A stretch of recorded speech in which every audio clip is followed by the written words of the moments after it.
환경 PC주의는 국가 정책을 왜곡하고 국민에게 피해를 줍니다. 무조건 마피아들이 태양광 보조금 받아 흥청망청하다가 태양광의 대부분 장비라는 것이 색깔이를 한다고 이제 많은 국민들이 알고 있는 겁니다. 제가 듣다 보니까 이준석 후보는 꼭 자기 지식 자랑하러 여기 나온 거냐라는 생각이 들 정도예요. 어느 스님이 단식 농성을 하시는 바람에 시공업체는 140억 가까운 피해를 봤습니다. 고속철 개통은 1년 넘게 지연됐습니다. 결국 터널은 뚫렸지만 생태계에는 별다른 문제가 없습니다. 환경과 기후 대응은 매우 중요합니다. 하지만 과학적 근거가 부족한 환경 PC주의는 국가 정책을 왜곡하고 국민에게 피해를 줍니다. 대통령이 재난 영화 한 편 보고 감동해서 시작한 탈원전 정책은 전국의 농지와 임야를 태양광 패널로 바꿔놓고 운동권 마피아들이 태양광 보조금 받아 흥청망청하다가 결국 사법 처리를 받기도 했습니다. 이준석 정부는 다시 시작하겠습니다. 비과학적 환경주의가 아니라 과학과 상식 그리고 국제적 기준에 입각한 합리적 기후 정책을 마련하겠습니다. 정치는 감정이 아니라 이성의 바탕을 둬야 합니다. 제가 알아보니까 지금 운영 중인 국내 풍력업체가 5개인데 지난 3년간의 정부 입찰에서 선정한 10개가 있어서 15개가 있어요. 이 풍력산업 시설 중에서 국산 터빈이 2곳이고 나머지는 국산과 유럽산이래요. 중국산은 2개밖에 없다는 거예요. 또 한 가지는 지난주에 5월 16일 가동한 5번째 신안 풍력단지 이거는 답변 시간 30초 보장해 주셔야 됩니다. 네, 그럴 겁니다.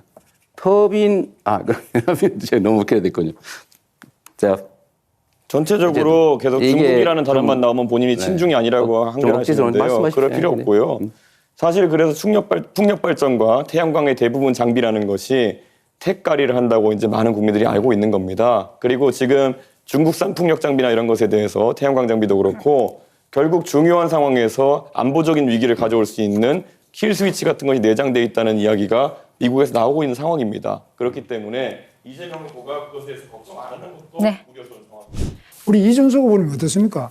원자력의 그 위험성에 대해서 과장된 이런 우리 미신 같은 게 많이 있다고 보는데 이거 어떻게 하면 좀 카이스트 같은 데서도 이런 연구도 좀 하시는 거 아닙니까? 당연하죠. 그리고 이재명 후보가 아까 원전을 가보지도 않았다라고 말씀하시는 것에서 얼마나 이념에 경도되어 가지고 원전에 대한 오해를 하고 계신지를 좀 우리 국민들께서 아실 것 같다 이런 생각이 듭니다. 지금 아까 제가 물어봤을 때도 탈석탄 감원전 하겠다 그러면 기저전력을 어떻게 마련하겠느냐.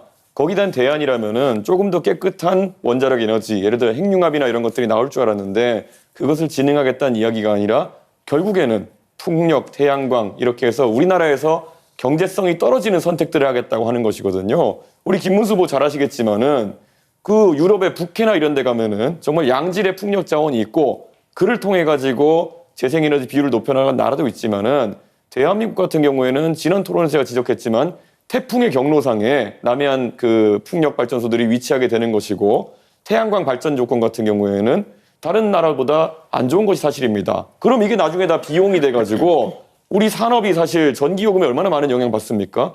산업에 대한 이해도 없이 말 그대로 이념에 경도돼가지고 탈원전, 감원전, 그리고 재생에너지 확대 이런 거 얘기하는 거는 지금 기업하시는 분들이 아니면 뭐 작은 사업하시는 분이 들으시면요. 아이고 이거 우리 전기요금 200원, 300원으로 오르는 얘기구나 이렇게 받아들이실 겁니다. 예.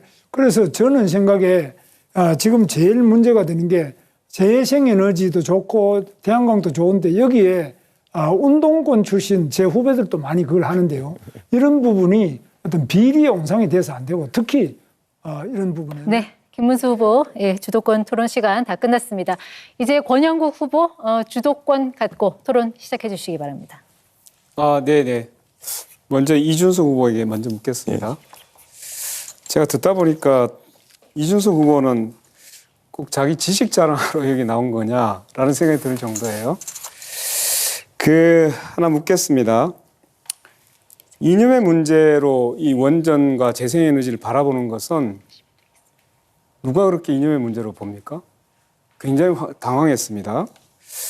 후보님 공약집 어디에도 기후 공약은 보이지 않았습니다. 선관위에 제출된 10대 공약을 샅샅이 들어봤는데 없었습니다.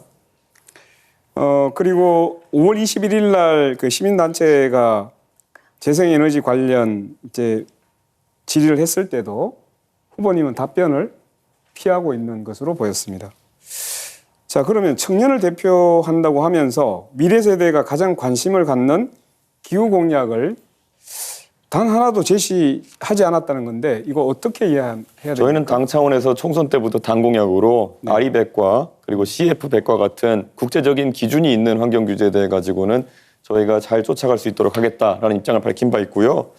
저는 기후 환경에 대해 가지고 젊은 세대가 가진 방향성이 딱 이것이다라고 우리 권영국 후보님께서 규정하지 않으셨으면 좋겠습니다. 방금 저와 김문수 후보가 나눴던 대화 같은 것들도요. 충분히 젊은 세대의 공감을 사고 있는 경우도 있고 특히 거기에 더해서 원자력 발전에 대한 부분은 이미 지난 문재인 정부의 이념적인 행동 네, 때문에 거기까지 듣겠습니다. 이념적이라고 판단하는 국민들이 있는 거 아시지 네, 않습니까? 거기까지 듣겠습니다. 예.